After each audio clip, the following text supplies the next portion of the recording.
everybody. How is it going? Monday. Best wishes. So let's start. Today we will continue with the 9th chapter about the Kamatana, the practices, how to apply all what we have learned before, how to meditate, and what techniques there are. So welcome, Charana, welcome. All right, everybody's here. Okay. Thank you very much. So I will share the screen now. Continue session number 88. If everybody's ready, let's change, Charana, to pay respect to the Buddha, to the sublime, to the victorious one, to the totally self-enlightened one. Can we go together in Pali 3 times? Namo tassa bhagavato arahato sama sambuddhassa. Namo tassa bhagavato arahato sama sambuddhassa. Namo tassa bhagavato arahato sama sambuddhassa.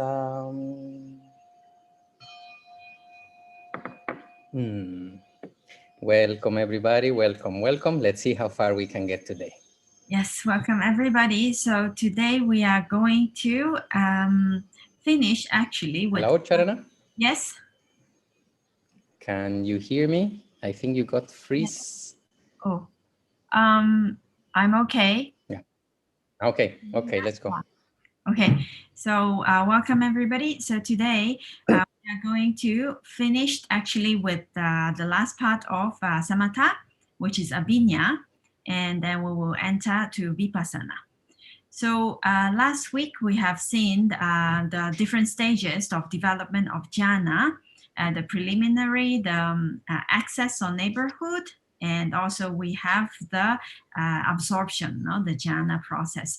So also Cass asked about Abhiññā, of how it was. So actually it is very good. Now today we do a quick revision about Abhiññā. And we have seen most of this information in chapter 4 already in the mental process. And also, actually, in this chapter 8, it also mentioned about Abhiññā. So we will just go through quickly, and then we will enter to Vipassana. Okay, so if everybody is ready, then we'll go straight away. We'll start. Yes, okay. Okay, so now, for Abhiññā, usually it's translated as direct knowledge. It's actually a better translation, direct knowledge, because sometimes you will find translations such as supernormal power or direct knowledge. Sometimes, yes, it is like different kinds of translations you may find. Actually, there are different kinds of abhiññās, now we will see, but not all the time when we see the word abhiññā, it does not all the time means just the supernormal power, no? Because now we will see when we go to the categories that there is another abhiññā which is very important. Okay, now first, we talk about the abhiññās related to jhana and samatha first. So this abhiññā, direct knowledge, is actually the panya associated with the 5th rupavachara jhana, kusala or kriya chitta, in this case, in relation with the jhana. No? So for attaining abhiññā, one must first attain the 5th rupavachara jhana. So either here kusala or either here kriya, I think you can understand. If it is a kusala, that means that the person is not totally enlightened. No?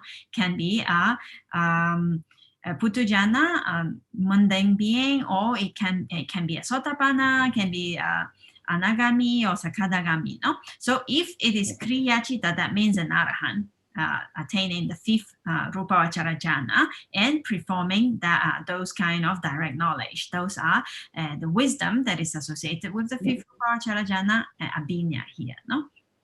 Okay, so now there are 6 types of abhiññās. Sometimes we say there are 7 types, sometimes we say well, there are 8 types. So now we will see why there are different types here.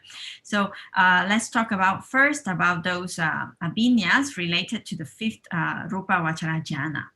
The first one, as we know that we have seen before, is called idivida. Idivida, the various supernormal power, meaning those like a very miraculous power, like doubling oneself or making creating forms, making multiple beings, like the duplicating or triplicating oneself, or flying through the sky, walking through the air, or on water, diving into the earth, they're passing through the walls, and etc. All these different kinds of powers. No, so this is the first Remember, time. yeah. Vidivida. Yeah, remember that as our mind gets lighter, our body feels different. When we are depressed, people generally with depression is well known that they don't want to even wake up or lift up from the bed, isn't it? Because the mental state, the Chittaja Rupa that is being generated as well feels, and actually it would be very nice to prove if it is actually the physical experience is more heavy. And as we are happier and happier, the mind, the body is also lighter. We feel light to do things. We want to help others. So imagine the same thing, but bringing the mind to very, very developed mental states of lightness and purity. Eventually, the matter starts behaving very differently. It gets so light, so light, so light that it can lift from the floor, or start modifying the matter around, because the power of the mind also is very concentrated. So it is possible. We can just imagine, in the same way we feel sadness and happiness, how we feel the body, we can feel that on an extreme level of mental power and purity. Yes, thank you, Bhante. So that's the first one, Idivida. Then we have another one, Diva Sota, divine ear. So the divine ear are those power or direct knowledge. Why is it called direct knowledge? It's because this Abhiññā allow the mind to really hear what subtle or coarse sounds from far and near, like really hear. For example, now we can hear what's happening, let's say in Russia or whatever, some people's conversation, or even in the Devas world, and far or near. So when beings are being able, with Abhiññā, are being able to listen to different types of sound from different realms, even, no, or different places. So this one we'll just go through because we have talked about this before. Yeah. And actually, the technologies is maybe getting us closer, because you see how clearly you are listening sounds from Macau, listening sounds from Malaysia, we are listening sounds from Mexico. So I think technologies might get us closer to that. But that we can do only inside. And as Charana mentioned, it can be done through the different realms. One person who has this power may hear sounds, the conversations of the Devas or of the lower realms as well. With not much impediment for the reachability of his listening. Yeah.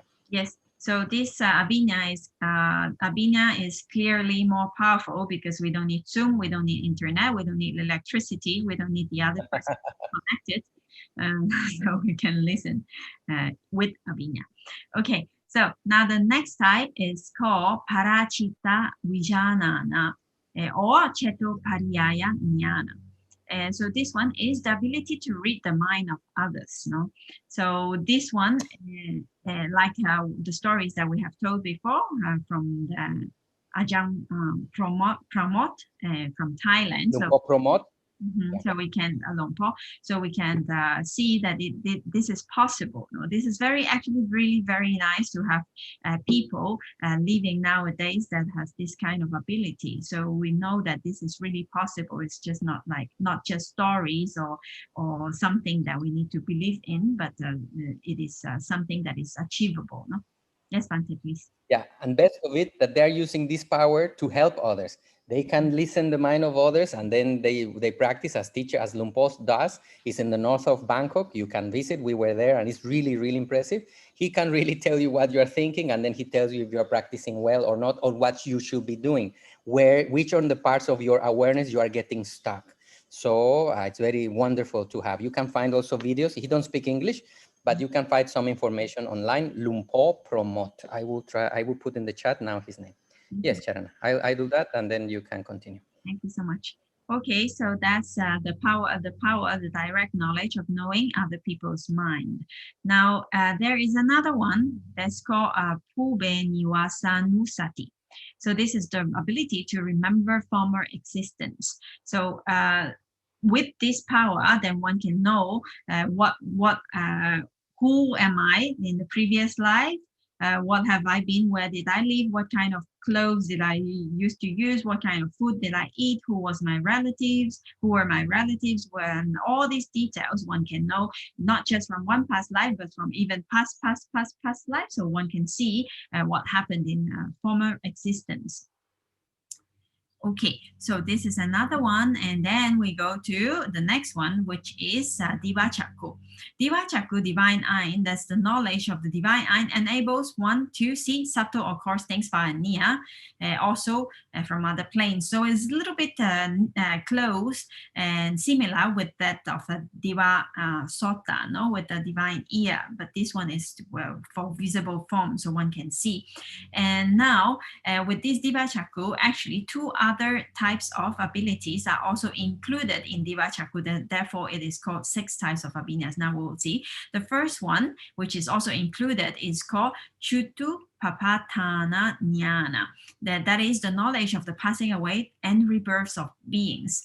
So if the person has this kind of abhiññā, then he has the direct perception of how being passed away and reborn according to their karma.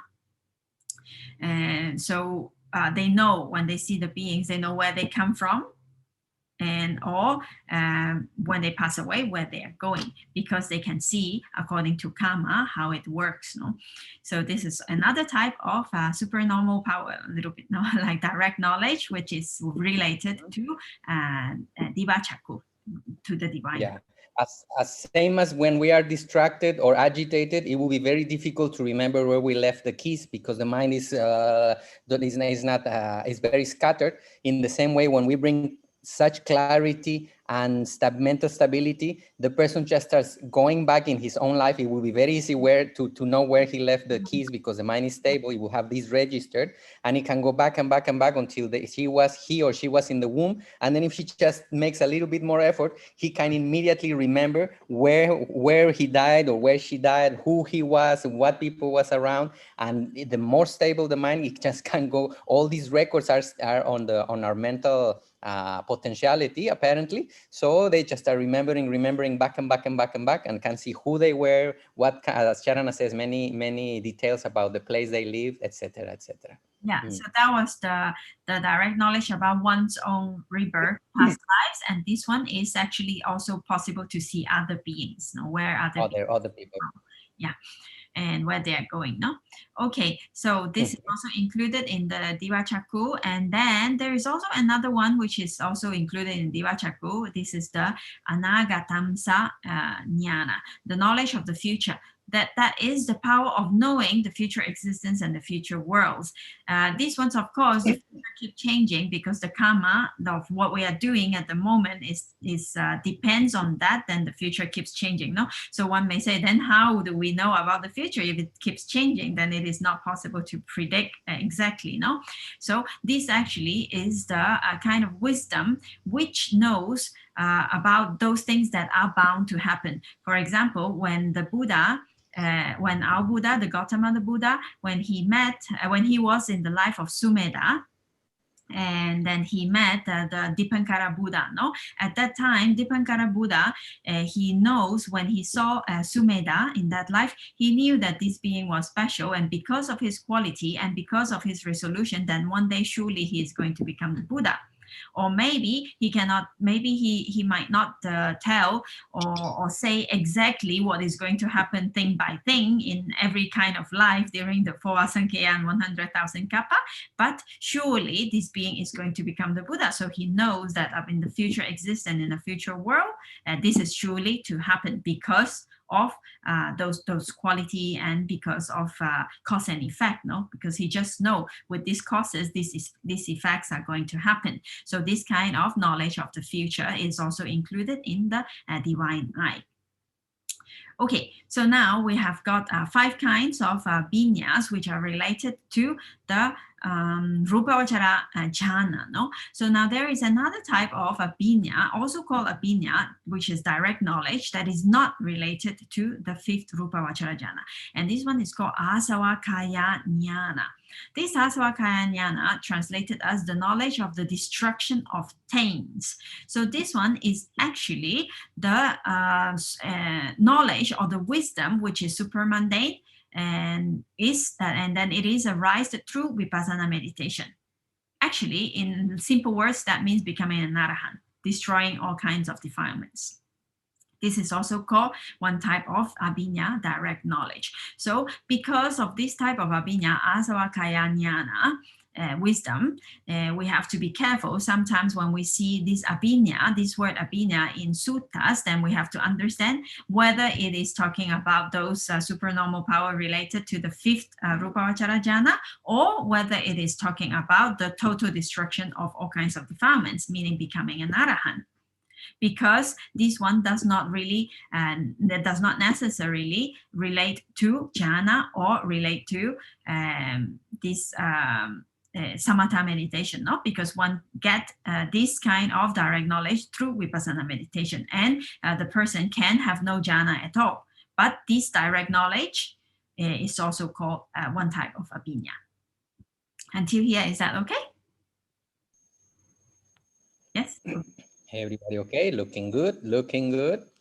Okay. Okay, so here now we have the little graphic to show all 6 types of abhiññās, direct knowledge. So most of the time when we talk about 6 types of abhiññā, when you see these 6 mentioning 6, that means that it is 1, 2, 3, 4, 5, and then these 2 included inside the Divachaku, as we have seen right now, plus the asavakaya jnana, the knowledge, direct knowledge of destruction of things. So in this way, it is counted as 6. So 1, 2, 3, 4, 5, and 6. No, but sometimes you may hear that there are 8 types of abhiññās. So in that case, that is 1, 2, 3, 4, 5, 6, 7, 8. So these 2 are also separated into two different abhiññās. And when you listen to 7, that means those 1, 2, 3, 4, 5, 6, 7, only these 7 types which are related to Rupavachara jhana, the 5th jhana. Yeah. Yeah, so this abhiññā is not included. So sometimes you may have different literatures or different writings in the text that sometimes says 8, sometimes says 6, sometimes says 7. So in this case, we have to understand according to different contexts what it is actually talking about, whether this one is included or not. No? Yeah, and this is a call for everybody to keep the mind open, because in the monastic order, there are very often discussions, and sometimes they go beyond the point. Is because, no, the Buddha said it, when people get very narrow-mindedly without taking the context into account. Oh, the Buddha says only this number, the Buddha here said this number, and then controversy, etc., etc. We must know that it was depending on who the Buddha was teaching and the occasion, what he needed to the person to understand. That's why he gave different aspects of nature. But knowing the Abhidhamma, now we know the whole list, and then that's why that gives us the opportunity to see the suttas in X-ray. We can know what will be their ultimate realities. That's very useful. Yeah. Yes. Okay. So now let's go to briefly to the mental process of how this happened. Now, we have seen this before, so we just go through. Now, if a person, when he gets the 5th Rupavachara jhana, then what he needs, in order to get abhiññā, what he needs to do is first he have to get back into the 5th Rupavachara jhana, and then make that as a basic process for the preliminary process for abhiññā. So he has to get back into the jhana samapatti. So again, it's a mind or mental process. Bhavanga manodo aravajana, parikama upachara anuloma gotravu. So these are the preparations. Preparation, then the neighborhood, then the getting very close to sorry? Proximity, yeah. Yes, and then getting into the changing of lineage, then jhana, no? Then after that, bhavanga, then he has to come out of that jhana. And what happened next is that he has to go through another kama javana mind or process. So this one is not jhana process, it's just a kamavachara javana process, no? So here he used this mental process as the basic process for resolution for the action. No? For example, here in this mind or mental process, then he make the resolution, said, okay, may I see the Deva realms, for example. So after he come out from the 5th jhana, then he make the resolution, may I see the 5th not fifth, sorry. May I see the variant? And then after that, then he has to go into the Rupa Vachara Jhana process again. And then now this Rupa Vachara Jhana, fifth jhana, becomes the basic process for the Abhiññā. So he gets back to the Jhana Samapatti. Then after that, he comes out. And now the Abhiññā Viti arise. So Bhavanga, Manoda, Varavajana, again, the 4 types of preparation. Then only one Abhiññā arise. Just like the first jhana process, not only one Abhiññā, then Bhavanga. Then after that, what happens is that, again, another kind of Kama Vachara mind or mental process happens. And here he sees the Devariya as really as a visible object in his mind, or he can really see that.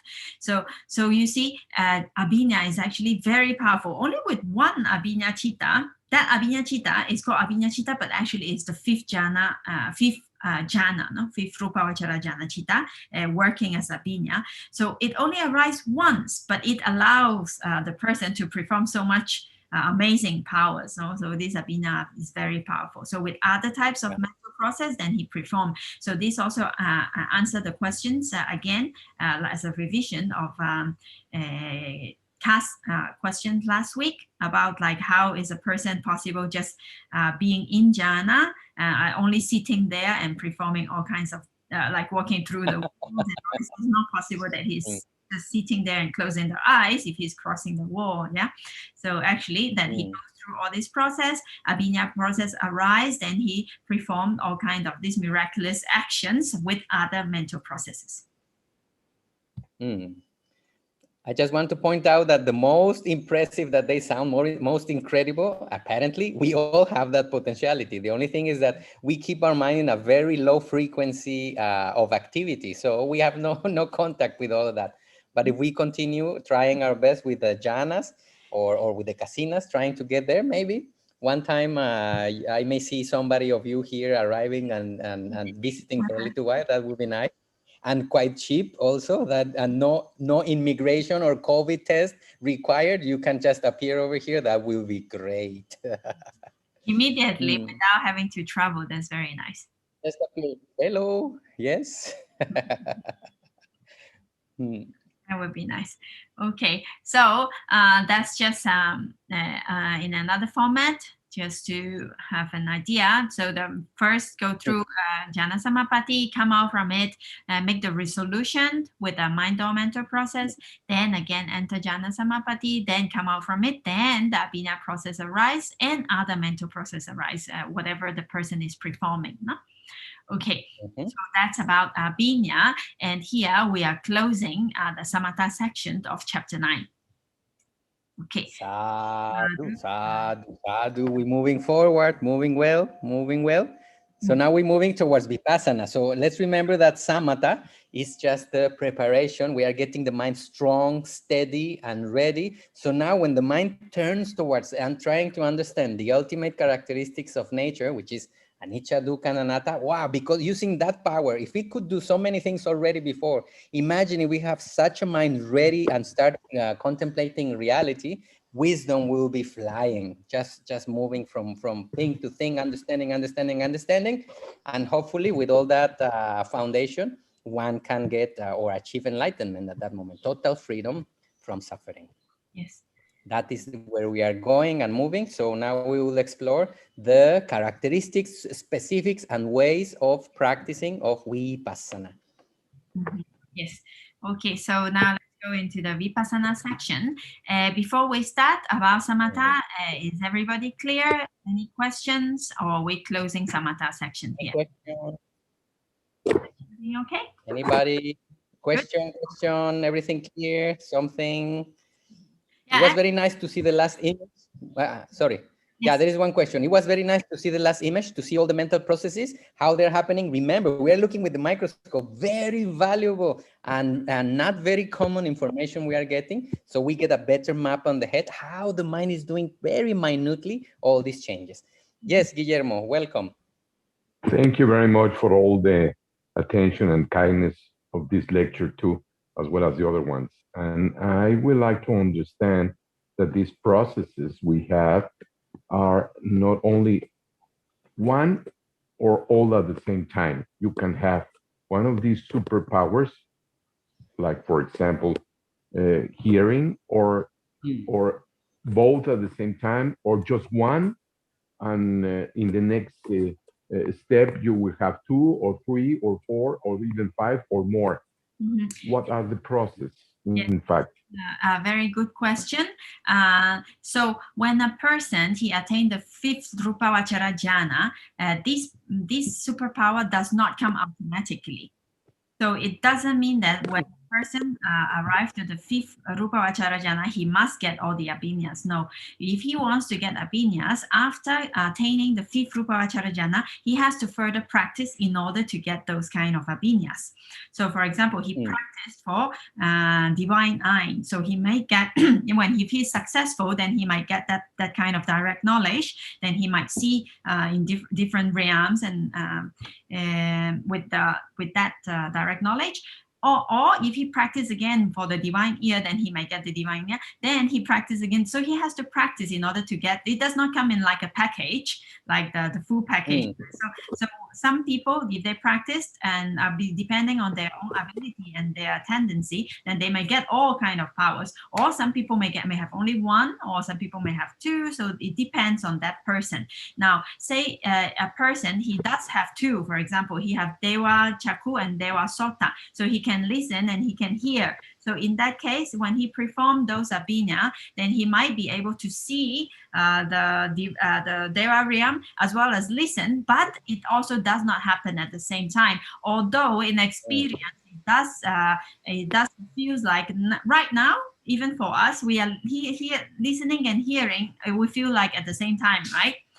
We are seeing the screen, looking at your face and the projection, and I can hear what the other person is talking. But strictly speaking, in terms of mental process, the process only happens one at a time. No? So when we are listening, we are not here, we are not looking. When we are looking, then we are not listening. No? But the mind is so fast that it feels like so in the same way, it can only happen one at a time.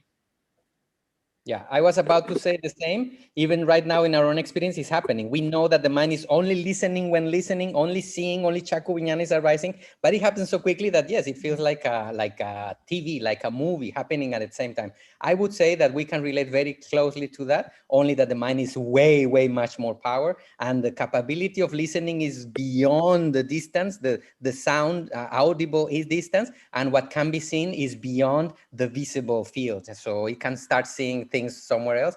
I would say in a very similar experience that we are seeing and hearing right now in different moments, very so fast that it seems like it's happening at the same time. Different mental processes. Yes. Somebody else that has a question? Thank you very much. Thank you. Somebody else, a question, a comment? How is it going before we move on to Vipassana? Something about Samatha? Somebody? Nobody? Okay. So let's move on then. Thank you. Sadhu, sadhu, sadhu. Moving forward. That's good. Yes, thank you. All our efforts will be beneficial, fruitful, and benefit our parents, our brothers and sisters, friends, and all beings. May these seeds give a lot of fruit. Sadhu, sadhu, sadhu. Yes, Charana. Yes, so we're moving to a very important section to that all that we have learned. Yes. Yeah. So the key of the practice.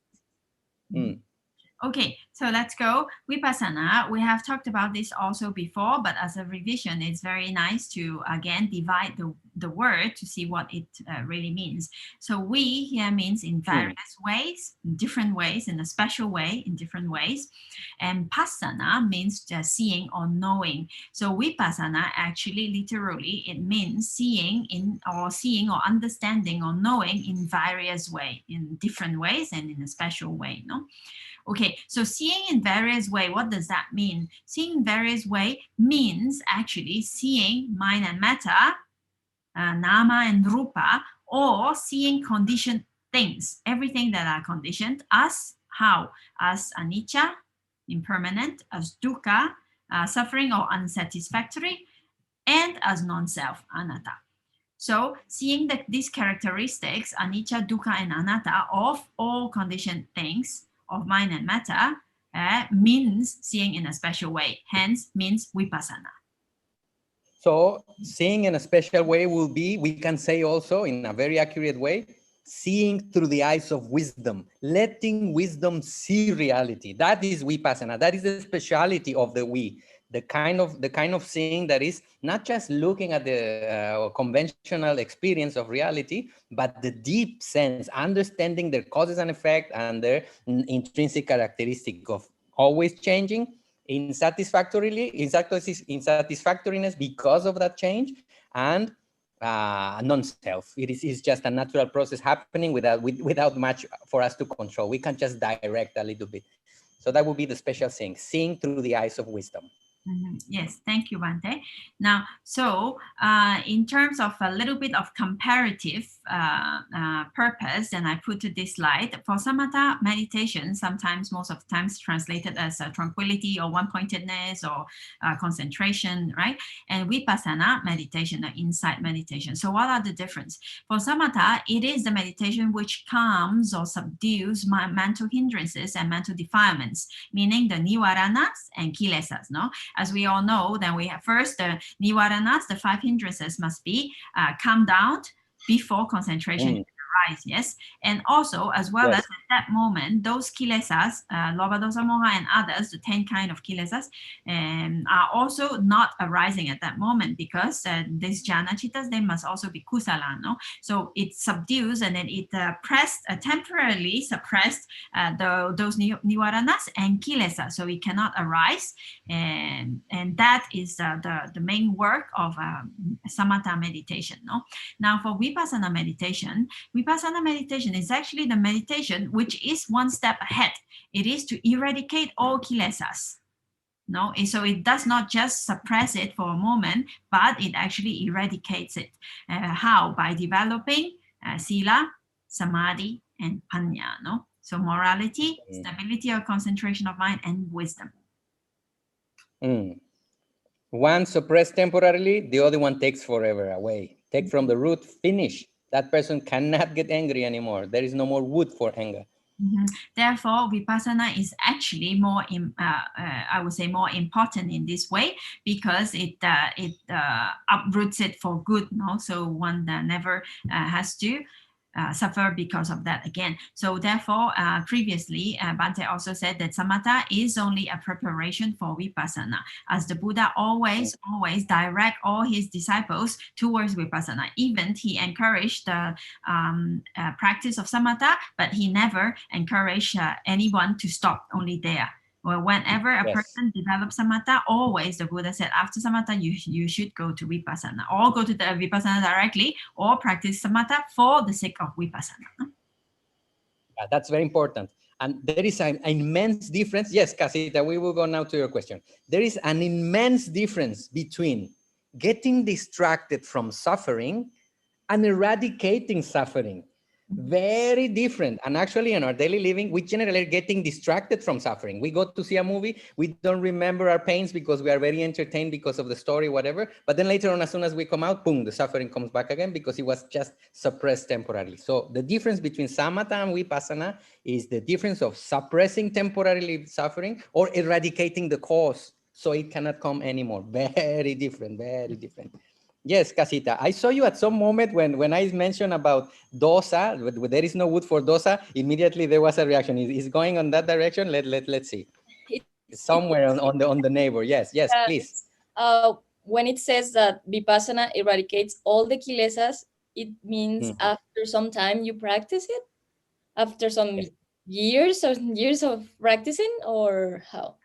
That will depend on our potentiality and our previous practice. If we don't know how much wisdom we have, there is two kinds of wisdom. The one we get in this life and the one that we are desempolvando. I don't know how to say, and dusting the wisdom. So many of the things we actually feel like, oh, I remember that. And some of the things like, wow, I never knew that, isn't it? So we never know. If you say years, I cannot say because that will depend on the individual. We never know how much wisdom we already need to undust and how many we need to learn anew. So all these elements and causes for the final liberation to arise, they come together. And finally, when all the causes are ready, then the effect can happen. We cannot push nature. Only when all the causes are ready, bam, the understanding will come, and that hopefully takes not too long, and we have already developed in the past. At least we like it. We are here together every Sunday, and we like it, and we are moving forward. But yes, that will depend on the individual. And thank you, Bante. And for Cass' question, technically, for the eradication, it only happens in the moment of Maga. That's the moment when the kilesas get eradicated. Only when Maga arises, it is totally uprooted.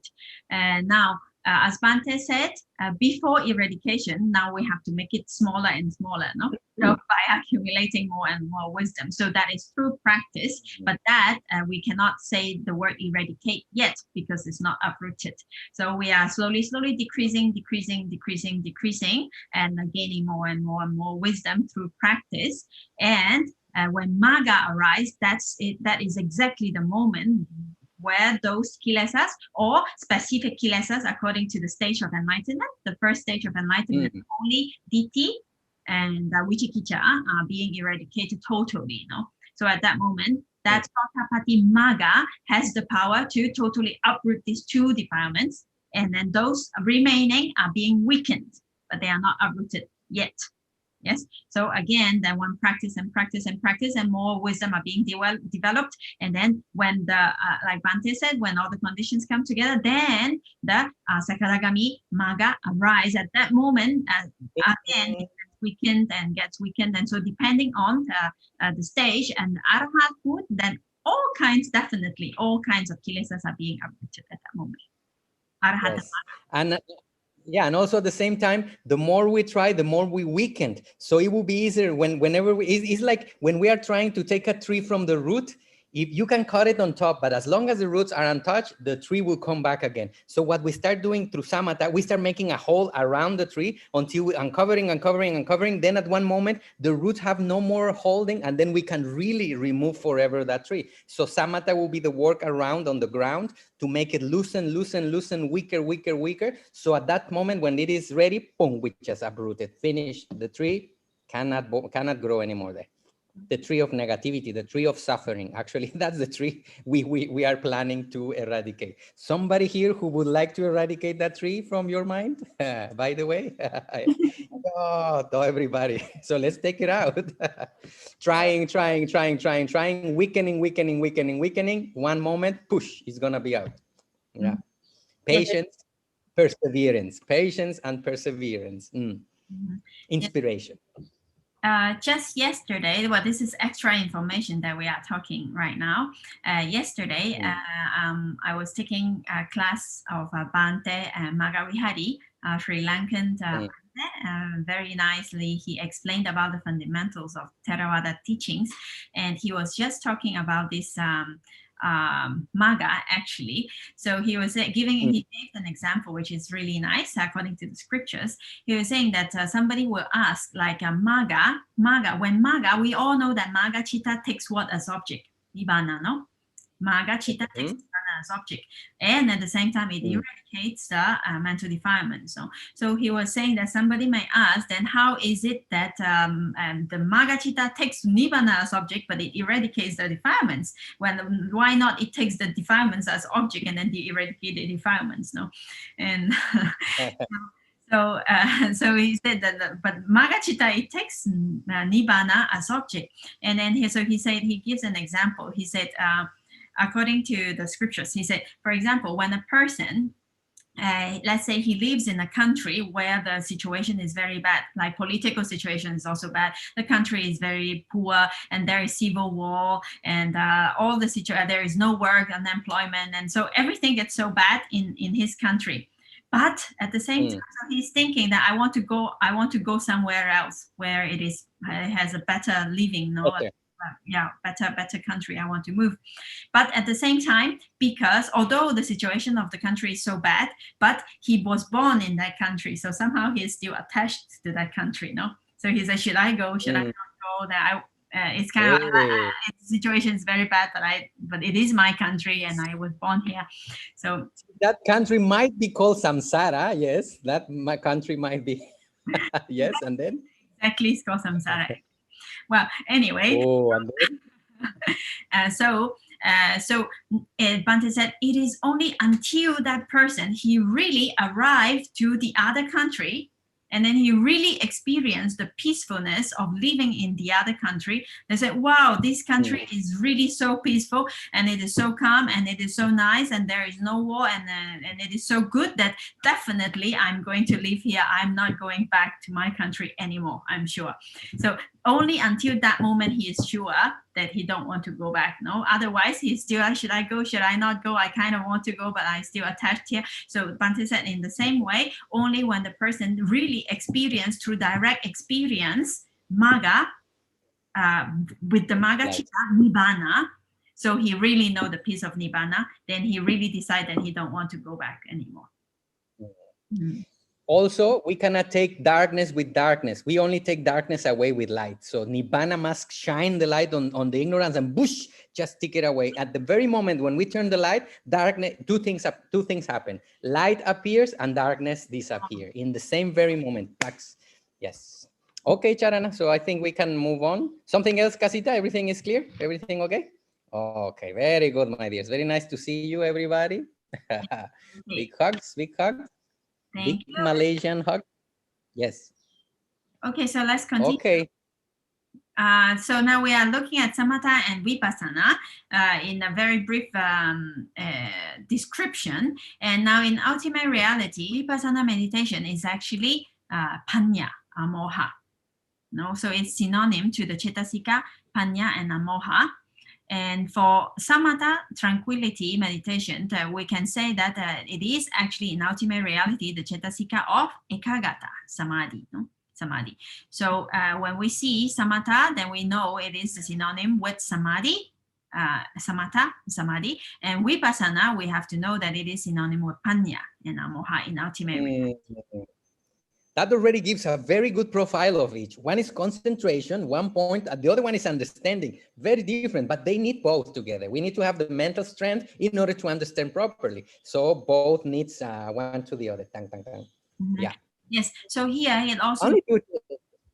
Sorry, Charana. Only two cetasikas. That's the amazing thing. Only ekagata and panya. That's it.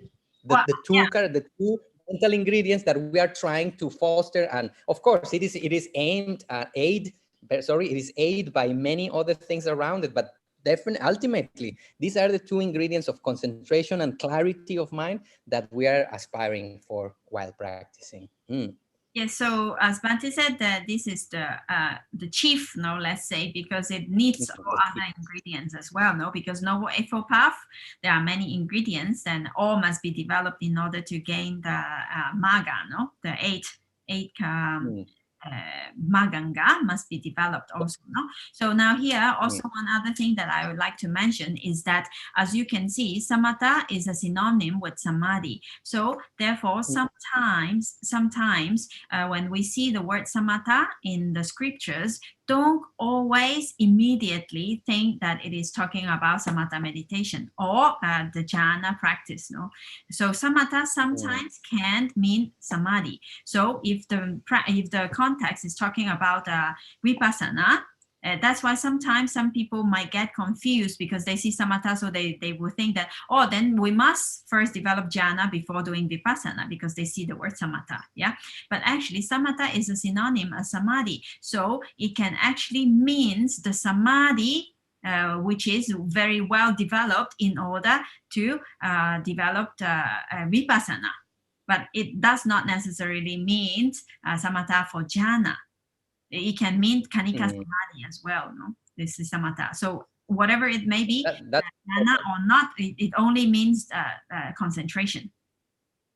Strong. Yes, it can be in one point or a moving moment to moment, different objects, but the strength is the same. It can bring us, as we saw before, close to enlightenment and changing lineage and everything. Yes. Yes. So I repeat again.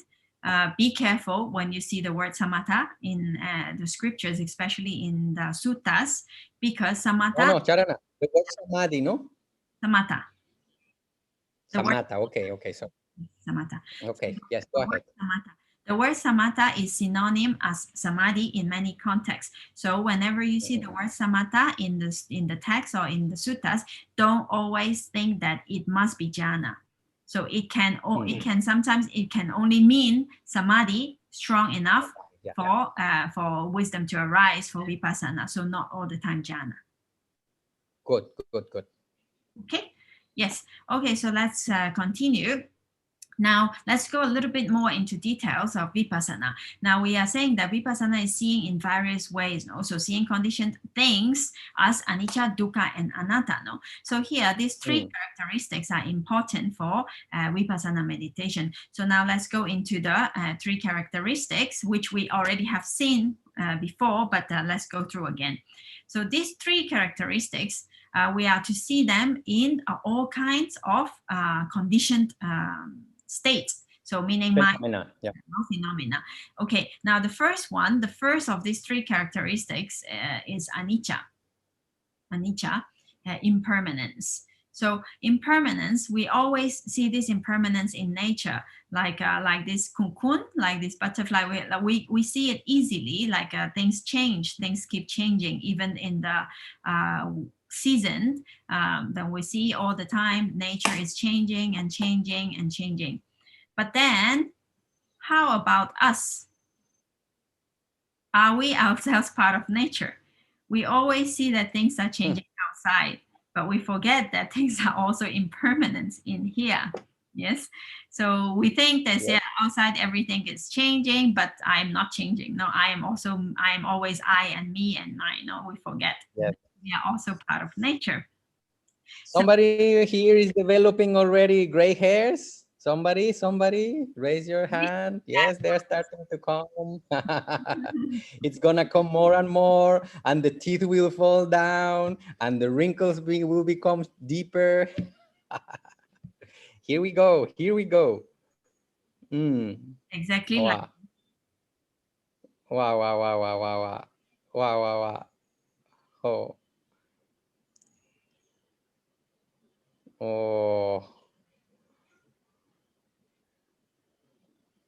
Oh, and that's it. If you see that original first picture of that little girl. Remember the girl? You should put them side by side, Sharon. Last time I put them side by side. It's very shocking. You can go back and from this to the old lady we just saw. In not so long, just 7 to 8 decades. That's it. Yeah. You put again. It's more shocking when you see it in like 30 seconds like that, no? But actually this is happening all the time. Yep. Somebody feel your knees sometimes getting a little weaker? Yo. You're walking and what happened? What happened with this guy? What's wrong with you? And a little bit like this. Here we go. Get ready, my dears, because the challenge is coming. We must stabilize our mind now. We have no time to waste. Make peace with nature as soon as possible. It's coming. Yeah, so this impermanence is actually everywhere. Even if we see things so solid, so it feels like after 50 years it's still the same, it doesn't change, but actually anything can happen and it can change in one moment. No? So impermanence, it's really, it is the only thing that is permanent. The law of impermanence is the only thing that is permanent, we will say. So even when we are happy, when we are healthy, when we are young, also sometimes even that we get sick, and so everything is changing depending on conditions. Now here, these things we can understand it easily and we can see with our eyes easily, but this impermanent that the Buddha is mentioning as the characteristics of all things is actually a little bit deeper. So it's like everything that has a beginning and has an end, everything that arises having a reason, it disappears. It will cease. Yeah, that's actually the mark of impermanence. So whatever that arises, that disappeared after arising, that is called anicca. No? Now I will say it again. So we understand that mind and matter arise and passes away in such quick fashion, manner. Yes, in such a quick manner. So whatever disappear after being arisen, then whatever has a beginning and has an end, even it is so short, like the arising, staying moment, and the passing away moment, whatever that disappeared or ceased after arisen, that is called anicca. That's the sign of anicca, no? Mm. Not necessarily wait until that we get really old and we think, oh, this is anicca, no? But actually moment to moment, everything is arising and passing away, everything is, so all those are actually what is meant by anicca by the Buddha. So now here in Vipassana meditation, when one is meditating, what we can understand or what we can know, how we can understand anicca, actually we don't have to deliberately try to look for it. When we observe, then we understand that one thought arises, and then having a reason, it passes away, then another thought arises, another thought arises, another thought arises, no? Then it disappears. Or sometimes with even the sound that we are listening, now you're listening to my words, it happens and then it is gone. Then another word happens, arises and passes away. So all these are actually the mark or the characteristic or the sign of impermanence. So it disappears after a reason. So that is the characteristics of anicca. Yeah, let's be quiet for a little while. And now remember the words of Charana. That's it. It's gone. Moment to moment, in our body, in matter, in the mind, in the sound, in the sights, every single thing is changing. But we are distracted, not seeing it. That's what we need to see in the practice of Vipassana.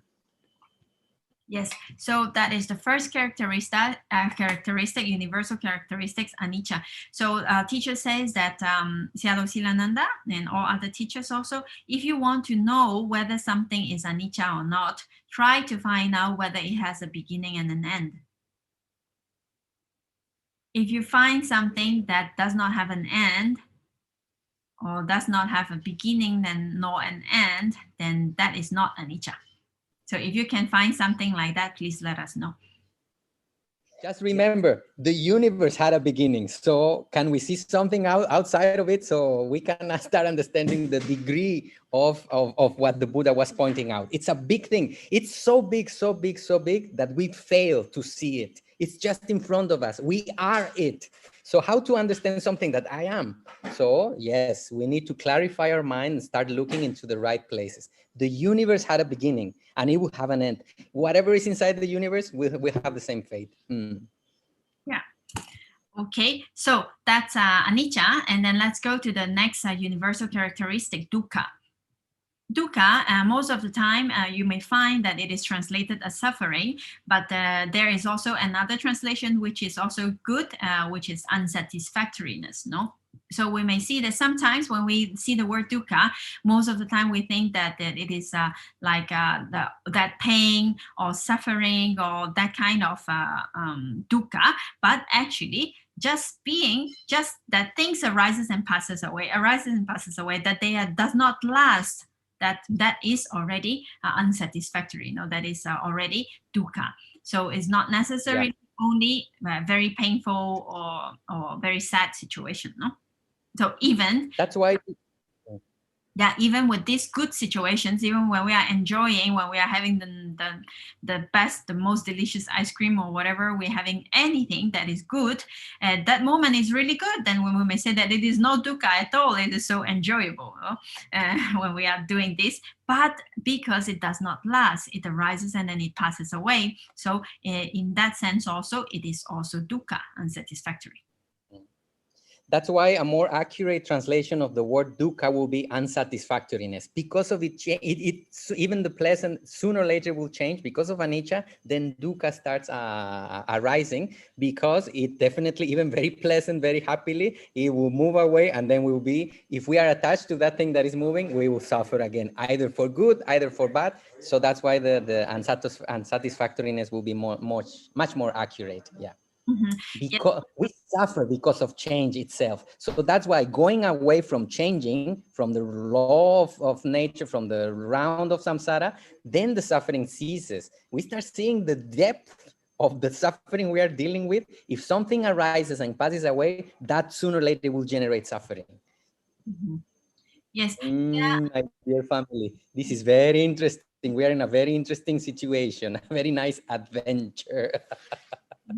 Here, in general sense, that we may say that, okay, so at the moment that I'm eating ice cream, that's no dukkha, no? Then after the ice cream finish, that's dukkha. So in general sense, we might say it like that. But actually, what the Buddha meant is a little bit even deeper. So he says, whatever is constantly oppressed by arising and disappearing, that is what he calls dukkha. No? So even when we are having the ice cream, so this taste consciousness, Gana Vijnana, Jiva Vijnana arises and then it passes away immediately. No, whatever is constantly oppressed by arising and passing away, it arises and it immediately has to go. So what does that?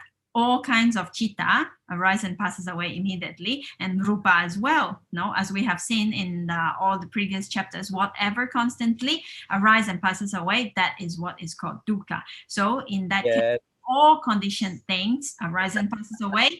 Therefore, all conditioned things are dukkha. Yeah, my dear family, we are in it. We are it. We are not looking outside. We are it. We are in it. The very thing. Yes. Very interesting situation. Of clinging. Yeah, the Buddha says the 5 aggregates of clinging itself is dukkha, no? Because it arises and passes, arises and passes, arises. So 5 aggregates of clinging, what is that? Mind and matter, no? All of this. Marifercita, where are you? You are very far. I can see you. You went very far inside. Yes, very good. That's very good. That's very good, my sister. Very good, very good. So if you wish to comment something later on, but we also have a question from Cass. Charana, is a good moment to go for it? Yes, yes. Also, we need to take the break. Ne? This is very interesting. Let's close this Anicca, Dukkha, and Anatta, then we take the break. Everybody okay? Energy okay? We can close the dukkha and take a break first before we continue with anatta. That's okay. Better. Okay, yeah, because it's going to be a little bit long. So should we take care of Casita's question now or later? Yes. What do you say, Phil? It is related. Okay, Casita, please. Yes. Yeah, more than a question is like a comment. I just remember a past class with another teacher. It was in the Tibetan tradition that explained, it was just a class about impermanence. And he mentioned that we actually, we suffer because we see it as something, because of our attachment to the things. That's why we suffer from anicca, no? But it should be it's actually something good. And we should see it, the change, as something good, because if not, otherwise our life will be like, it's impossible, no? It'll be like a line, but it's easier when you see change as something good. No, he gave the example as emotions or as negative things or thoughts or events, that at that moment, if we think, okay, this is also going to pass, it's like, it's helpful to find it less difficult, not to be, more attached to the, I don't want it to change. Yeah.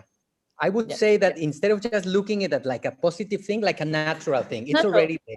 Natural, because if we see positive, I see a little bit of trap that we go, oh, the positive again change. But yes, totally understand. To see it as, this is it, we are it, and then we flow.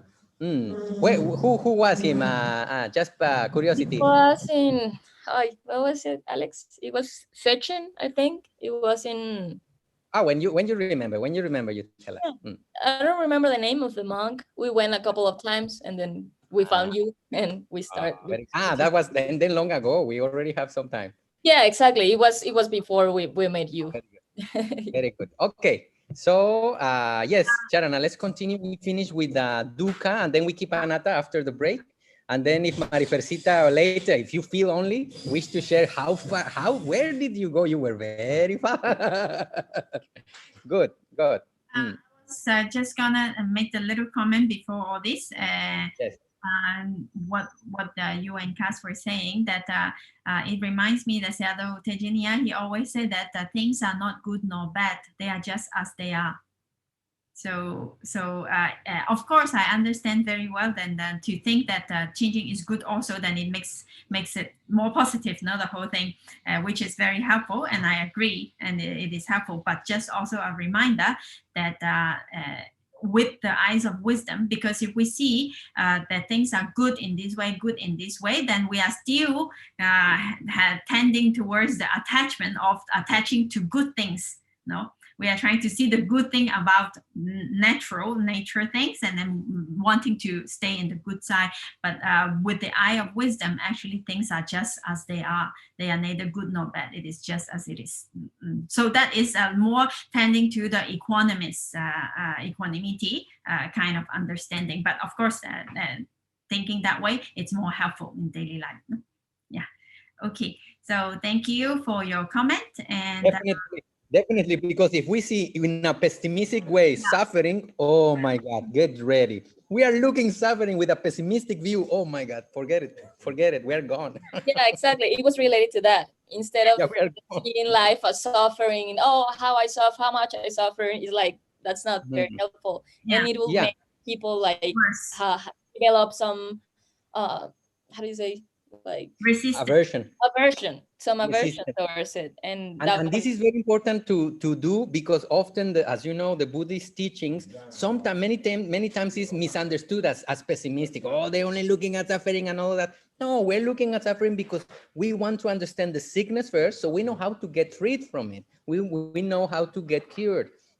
So it's kind of a positive realism. That's what we're trying to achieve. Yes, it was like a very general class, so it was like people going for the first time. So that's why he wanted to be more like general. You know, that he wanted to be more general. Yeah, that is totally necessary to have this outlook. Very good, very good. Thank you, Casita. Yeah. Thank you so much. And so let's close Anicca and Dukkha here. Take a break, and then when we come back in a few minutes, then we go to Anatta. Okay. Okay. Yes. Thank you, everybody. So see you in 3 minutes. Okay. Everybody ready? Yes. Yes. Okay. So let's continue then. Yeah. So welcome back, everybody. So we finished with two characteristics, anicca and dukkha. Now let's go to anatta. No. So linking to this, that we see here, all conditioned things arises and passes away. Therefore, it is dukkha. No, because it's constantly oppressed by the arising and passing away. So this is what the Buddha defined as dukkha. So as we see, all conditioned things. So meaning that things are not just that things just don't just pop up. No, there are many conditions, as we have seen in the last chapter. There are many conditions that needs to be fulfilled in order for some effects to arise. So many causes and many effects. No, just like having an apple does not depend only on the seed, but it needs the soil, the rain, the sun, and all kinds of situations, the weather and the frost or the insects can all affect it. No? So it depends on many conditions for something to happen. So in the same way, when we see something, actually we have seen that we need a cakkupasada, the eye sensitivity, we need an object to be seen, we need light, we need attention. So actually everything, every single thing happens because of conditions. Only when conditions are fulfilled, then it happened. But unfortunately, how we think is that I do this, I do that, and me, this is I, this is me, this is not because I want, therefore I get. Me everything, me everything.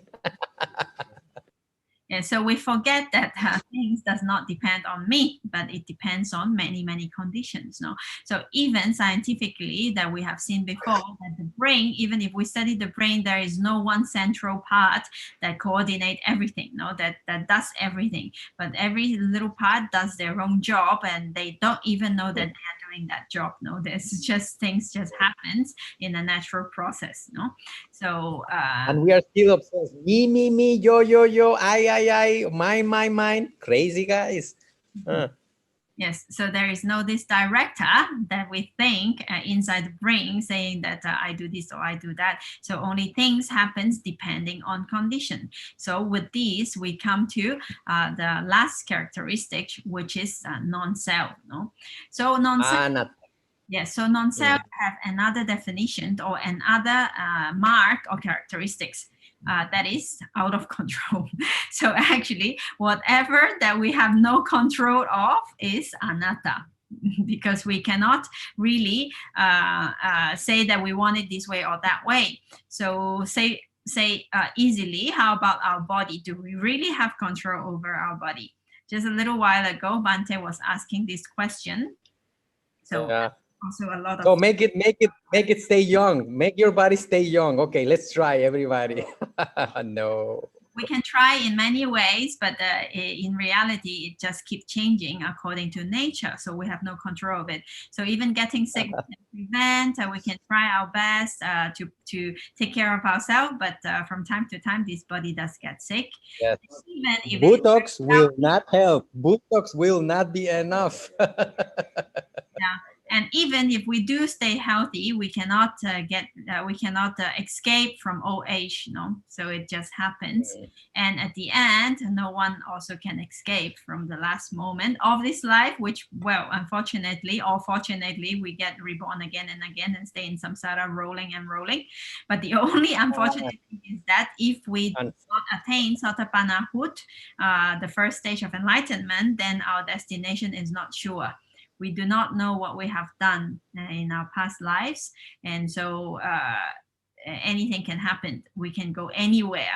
All doors are opened of the 31 realms of existence. So that's not for sure.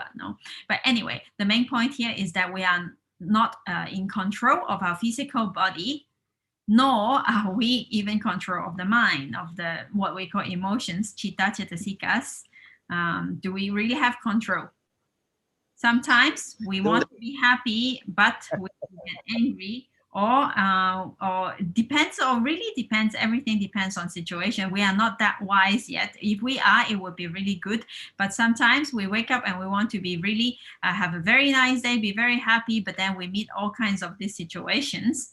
And if the mind is not trained, that then because of all these conditions and because of the potentiality of defilements to arise, because we have not get rid of them in the roots yet. So there are still anuseya, remember, the latent potential of defilements to arise. So whenever there is situations or conditions for this to arise, if there is no yoneso manasikara, wise attention and wisdom, and easily defilements can arise in the mind again. Yes. So actually, in these situations, in these places, in these things, we can easily see that things does not really depend on me. Even if it really depends on me, I stay young forever, I stay happy forever. That would be really nice. Yes.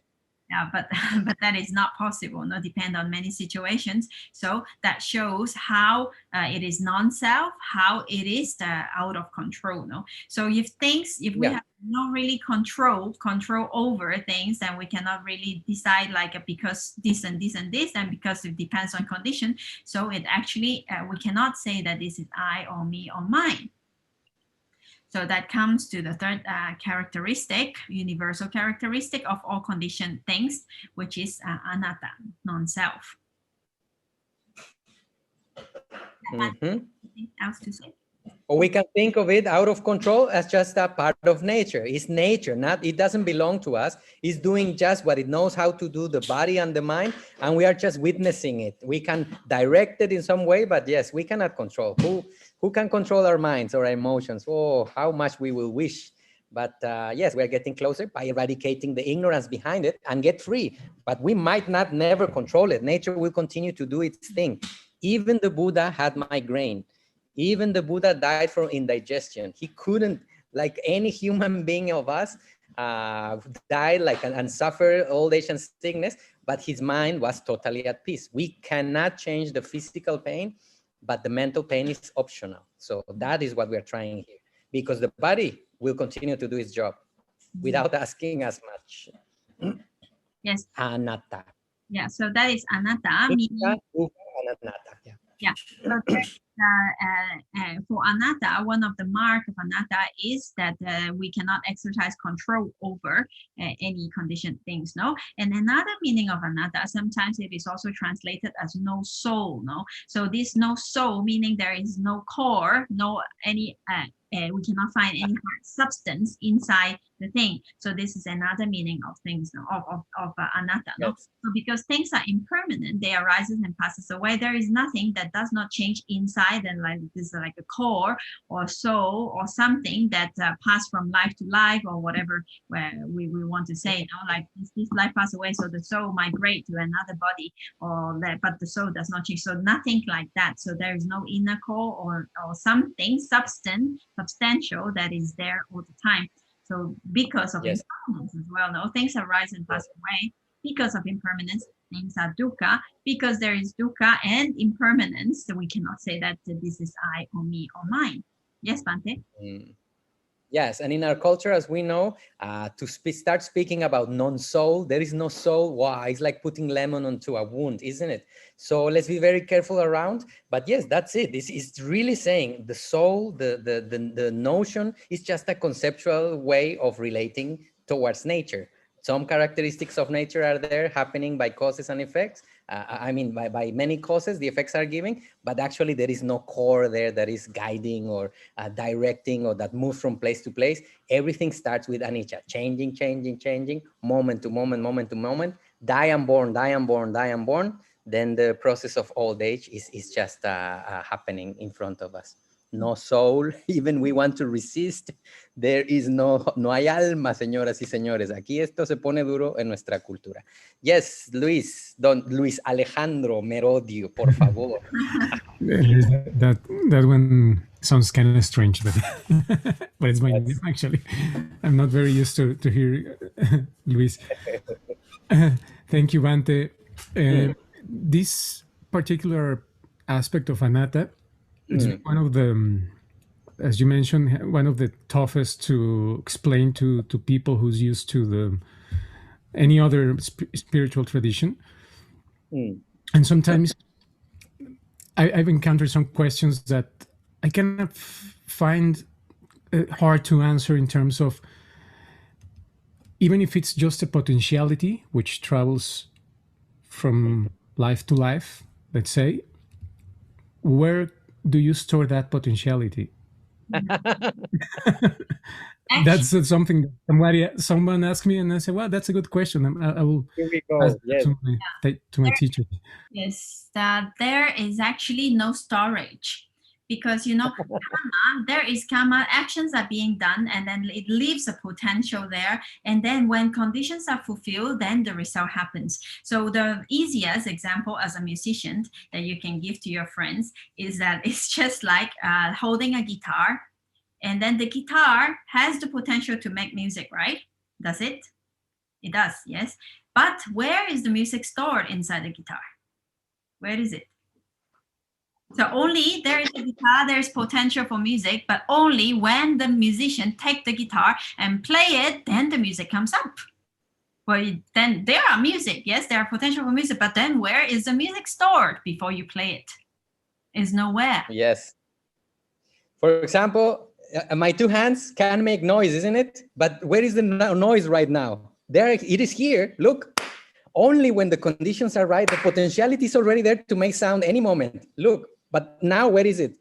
The condition is not, the contact is not yet there, so the music, the sound does not appear. I will give two more examples that might be used. So might be useful, Alex. The other one is talking about the movement of the pieces of domino. When you have a line, you put the domino pieces, and then if you bring a child, it will be amazing. Wow, it's like a snake, it's alive. But we already know that thing is not alive. It's just pieces of wood that is passing the potentiality, kinetic energy, pushing one to the other and the other one pushed to the other. And it seems like it's alive. And we make videos of it and even thousands of people and thousands of pieces is like Guinness record and all that, no? Because it's something entertaining. But actually, there is no life.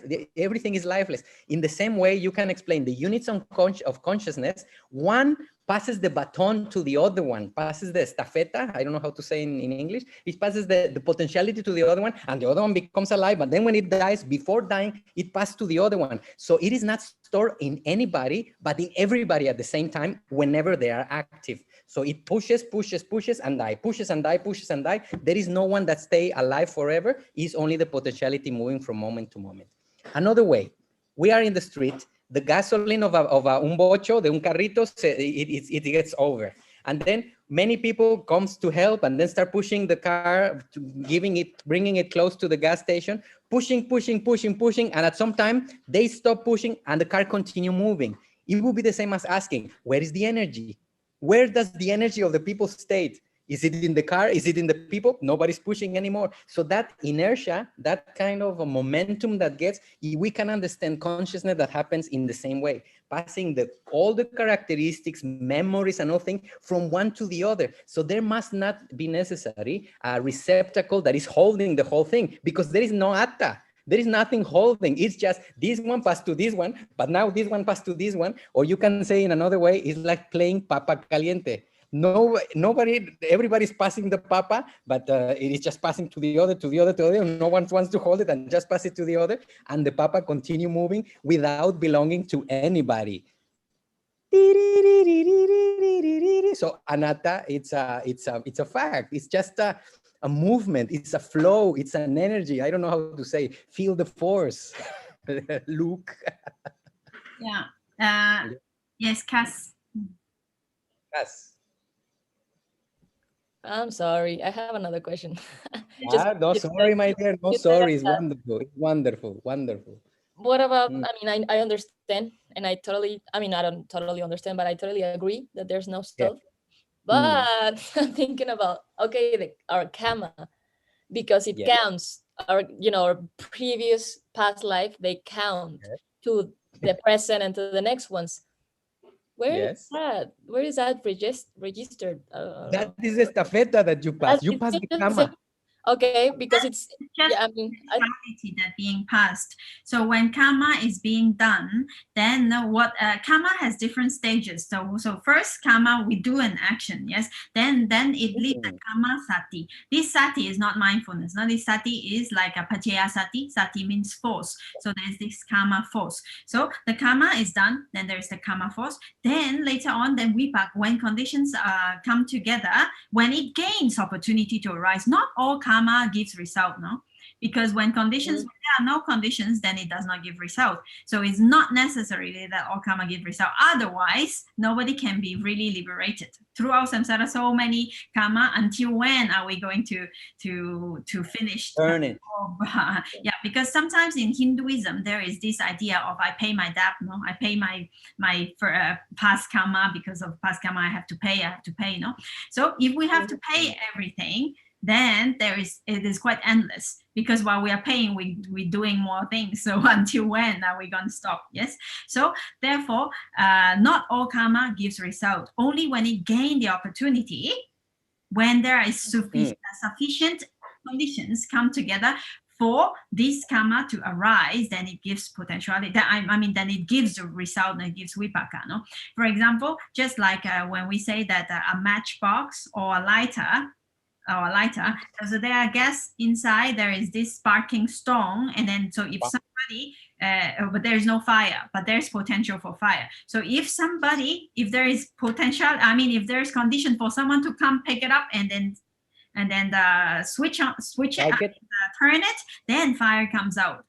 If no one come, then there are potentiality there, but conditions are not fulfilled. No one come, and then it will not set on fire by itself. No, so everything all conditions must be fulfilled in order for it to arise. So karma is also in the same way. Although we said that there are karmas that we have accumulated throughout all our past lives, we don't know how long.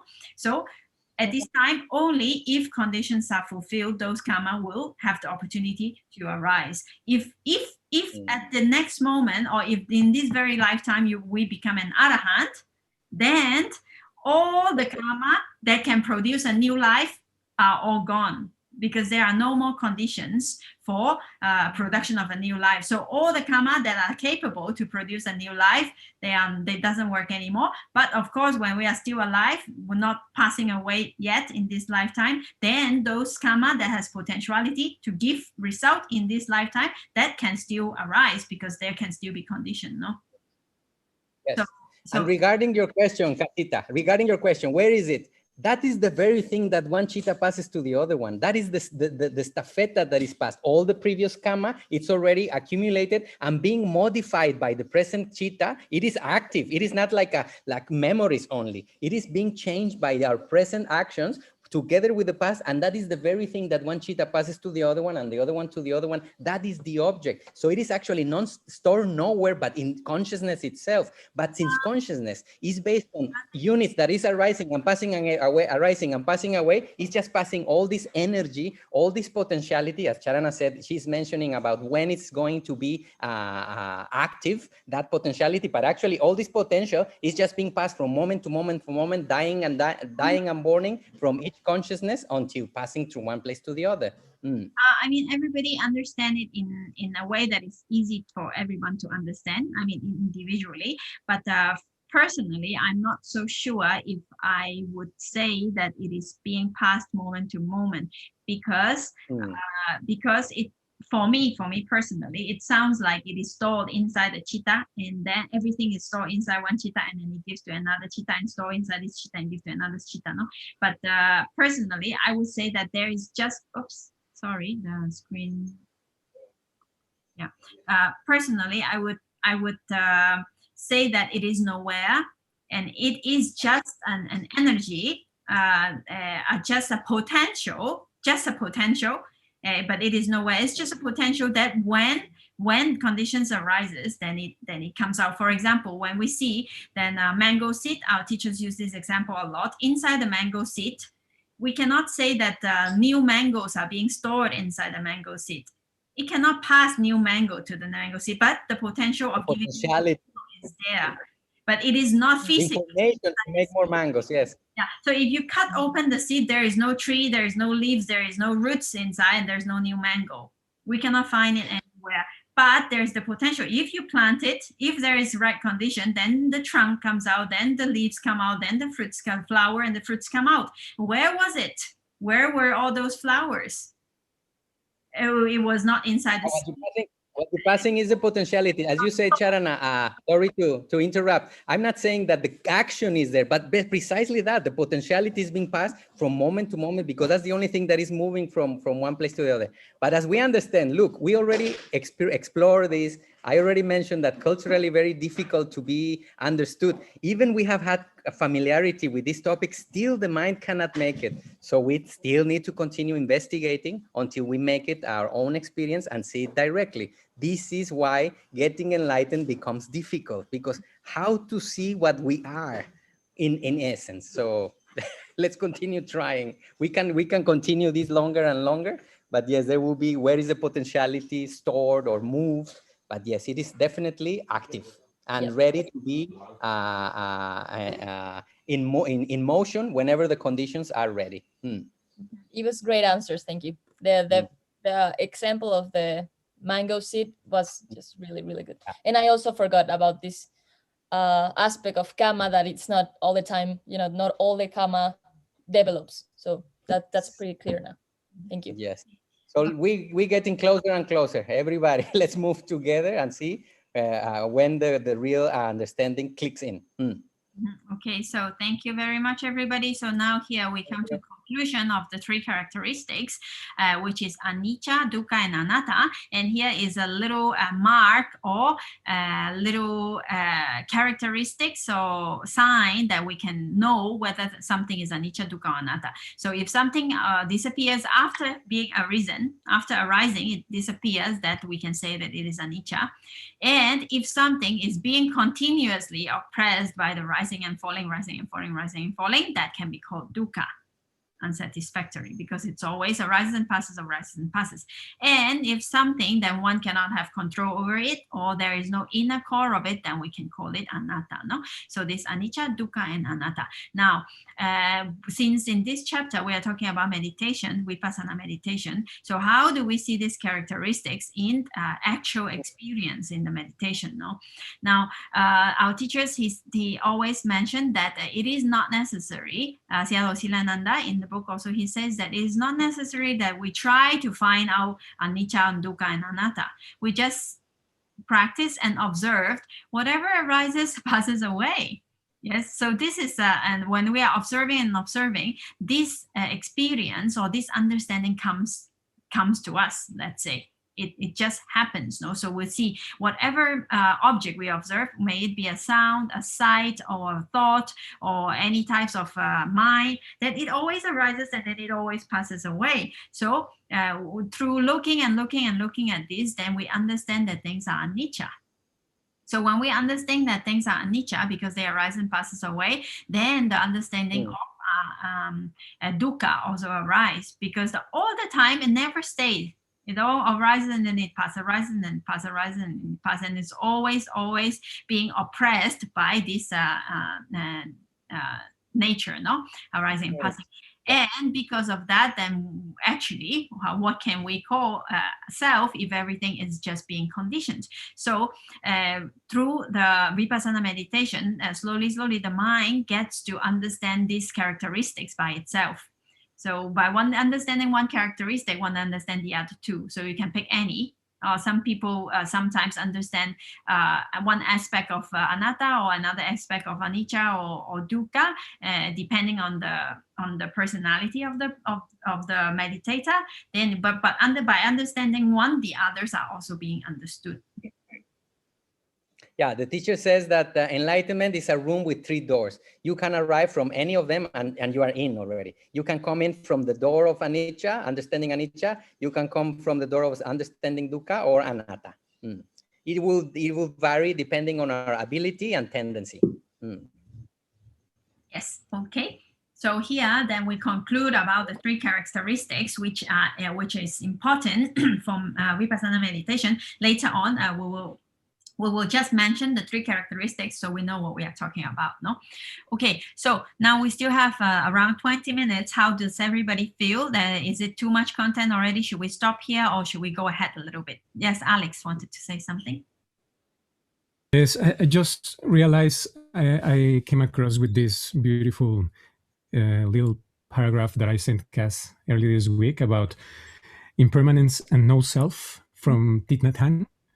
And I wanted to share it with you. Yes, it's very brief. And it says, when you touch impermanence deeply, you touch no self. Impermanence and no self are not 2 different things. In terms of time, it's impermanence. And in terms of space, it's no self, emptiness, interbeing. They are different words, but they are using the same thing. The deeper we understand impermanence, the deeper we can understand the teachings on no self and interbeing. Yeah, I think thank you so much, Alex. They are actually aspect. That's why they are called universal characteristic of conditioned things. So they are not actually, they themselves are not something. Impermanence or anicca, dukkha, and anatta themselves are not something, are not an ultimate reality, but they are the characteristics of ultimate reality. Besides nibbana, no? Nibbana is out of this, but mind and matter, whatever mind and matter that we pick up, then you can find these characteristics. So in a way, I think that's why the master, they say that it is not a different thing, because they are the characteristic of the same thing that you are looking at. Now that whatever object you pick up, they all have these 3 characteristics. So it is the characteristic of whatever conditioned things.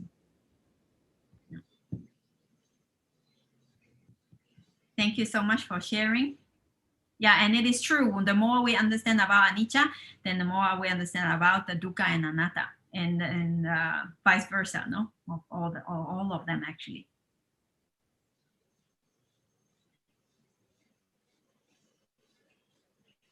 Something to add, Bante? No, I'm fine. Okay. Let's, so we were on should we continue? I think it's 20 minutes. Maybe we can stop here. How does everybody feel in terms of energy? Everybody okay? Wish to continue a little bit more? You decide. Go ahead. Make a voting. I follow. So, what to do? What does everybody think? Should we? How much do we have? What is? Let me see what is left. What do we have left? We have, because we are going now to the Purification. make Sila Samadhi Panya. I think if we start with Sila Samadhi Panya now, it will take a little bit longer. So it's up to you. Eh? I'm fine. I think it's enough. I also think. I think it's enough. I have this view, and I want to. Okay. So yeah, I do prefer to start with a Sila. Okay. And also it's good to stay with this anatta thing so we continue rolling. If we now move to Sila Samadhi Panya, we would end up with Sila Samadhi Panya, which we already know kind of what it is. Better we stay with this topic of anatta and continue. What is this? I hope you sleep well and everybody, because you're going to bed, but just we continue. What is this? What does it mean here? Where is this store? And we continue exploring. I would say it will be more healthy for development of future wisdom, even during the week, to continue with this question. Then what is non-self then? What is this thing? So I would say it's good to stop here. That's my only one vote. Yes. Alex, want to say something? Yeah, one quick last question. It popped up a word that I haven't heard in Theravada teachings, and that it's interbeing or in interdependence. Yeah. What is the Theravada take on that concept? They don't use it much. It is understood as an already thing that is happening, but it's not something that is stressed. As I hear it in, for example, in Mahayana, the interdependence and all this. Actually, I have never listened it from any of our teachers, any, in 20 years or yeah. Yeah, sometimes they call cause and effect. They go to cause and effect, and from that you can develop regarding the sense of compassion towards others. Then it comes interdependence. We depend on the other, the gratitude and all this. But as you know, Theravada is more focused on the understanding of wisdom for liberation instead of just serving the other beings. And I would say that the difference between Mahayana and Theravada brings this different hue on focus. But really, teachers, I have never listened even once or know a word in Pali who refers to interconnectedness. Personally, there might be something that many things that I don't know, of course, but until now I haven't heard. Yeah, as far as we have studied, as far as I can tell, I think in the Theravada tradition, it explained very precisely how things are connected with the Patana, no? Chapter 8, how we just finished, like in what way, like if we just say that connected, okay, how and what, no? So, okay, with this Pachaya Sati, with this conditionality, okay, because of Anantara, because of Samanantara, because of contiguity, or because of repetition, or because of whatever relations. So it is very, very precisely named, or the combination of how things are related. Of course, things are related. No, it's I mean that is connected. They relate to each other and they affect each other. That is sure. But something that I have never heard of, which I sometimes heard in Mahayana tradition, is that we are all one. Like this kind of idea, I have never heard of. No, this is actually denied by teachers.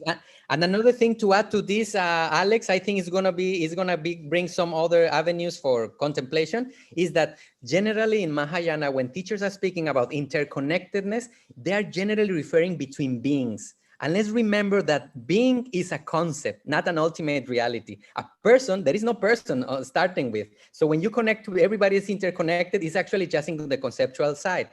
Theravada tradition tries to go to the ultimate realities, and in ultimate realities, there is not even a being. So who is connected to the other one? These five aggregates, with these all five aggregates, but these five aggregates in themselves, they're not a being in itself. Anatta, we go again to the same point. It's just Chitta, Chetasika, Rupa, and the possibility for Nibbana. Actually, that's the only thing that is going on. So that's why I would say teachers also, I don't know if they avoid it or don't even comes into the teaching scripturally, and they never use the concept not of, something that is being discussed. Sorry, Karana. Sorry, Yes. they don't use the concept. They don't use the concept of beings being interconnected, because it's conceptual.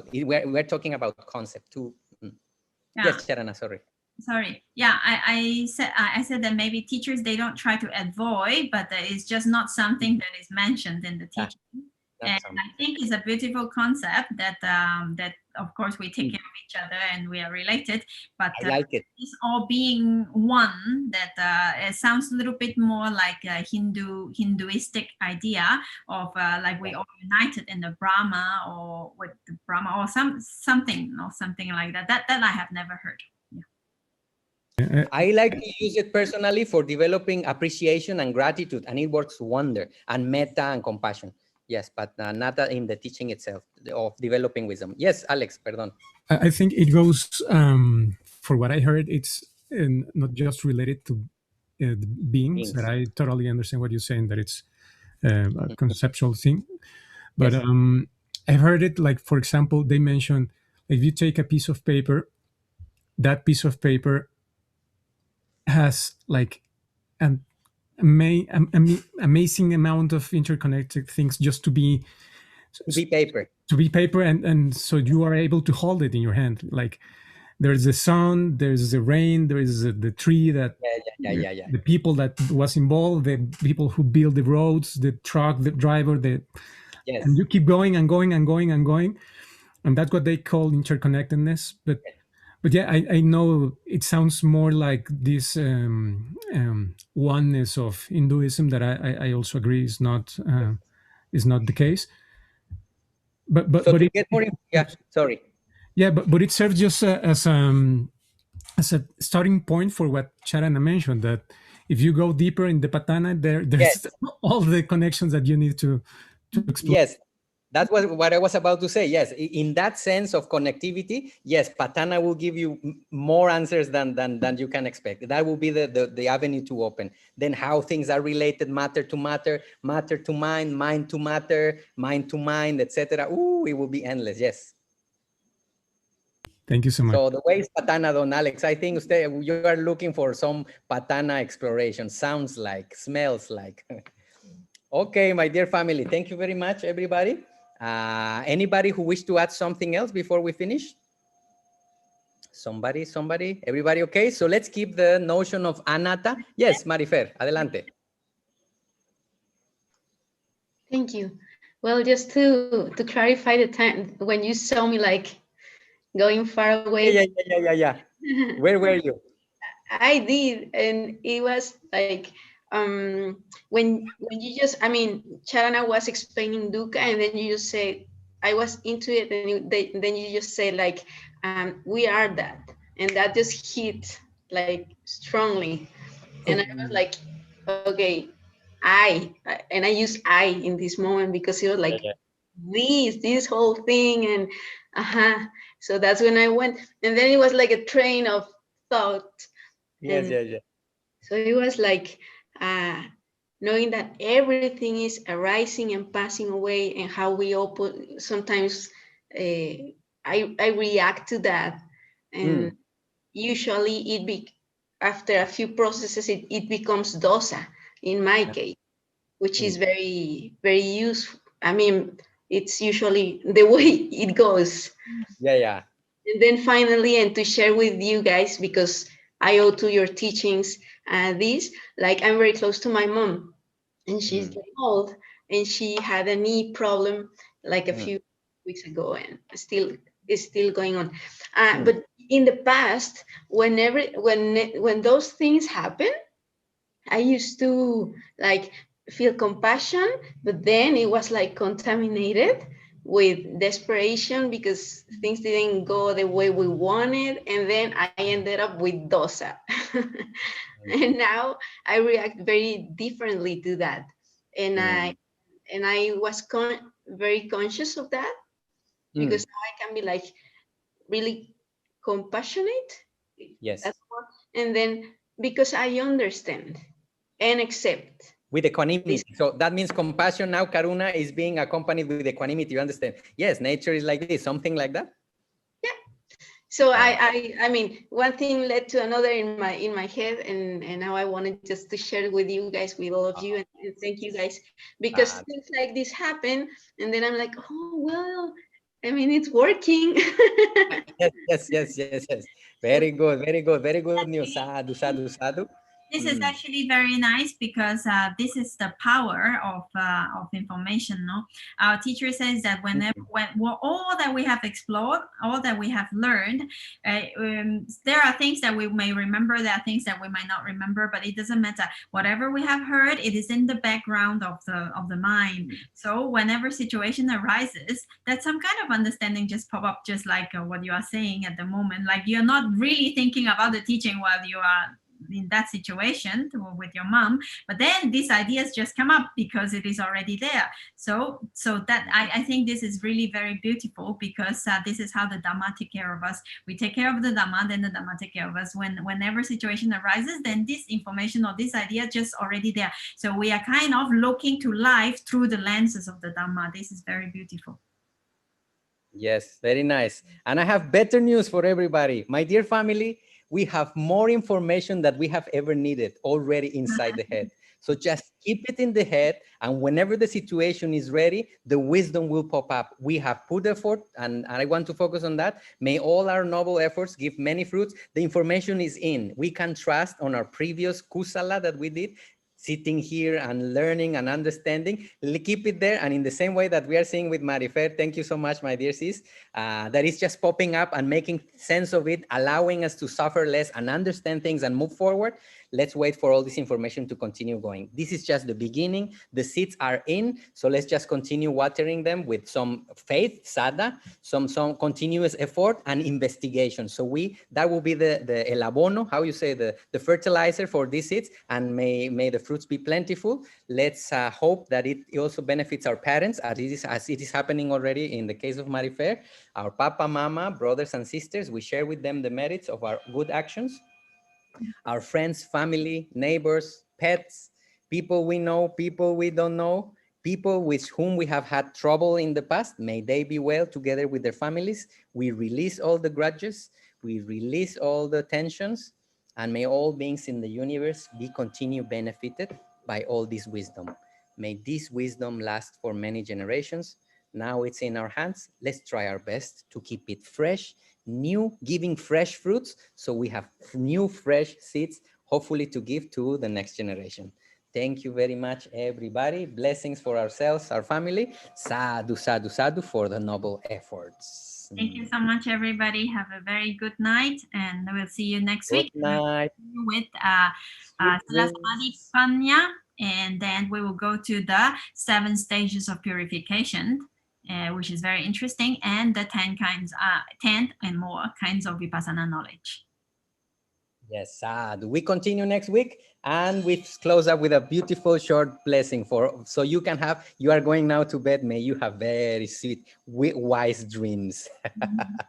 Bhavatu Sabha Mangalam Rakantu Sabha Devata Sabha Buddhanu Bhavena Sabha Soti Bhavantu Te. From this place, from this sanctuary, many good things are happening here, my dear family. Many good things are happening and will happen here. With all the energy of all the present, past, and future monks from here, we send these blessings, and Bhavatu Sabha Mangalam Rakantu Sabha Devata Sabha Dhammanu Sanganu Bhavena Sabha Sukhi Bhavantu Te. Sadhu, sadhu, sadhu. May all the blessings be for ourselves and our family, and the Devas protect us. By the power of all the Buddhas, the Dhamma, and the Sangha who takes care of that teaching, may we continue with long life, happiness, free from danger and suffering. Thank you very much. Have very sweet dreams. We continue next Sunday.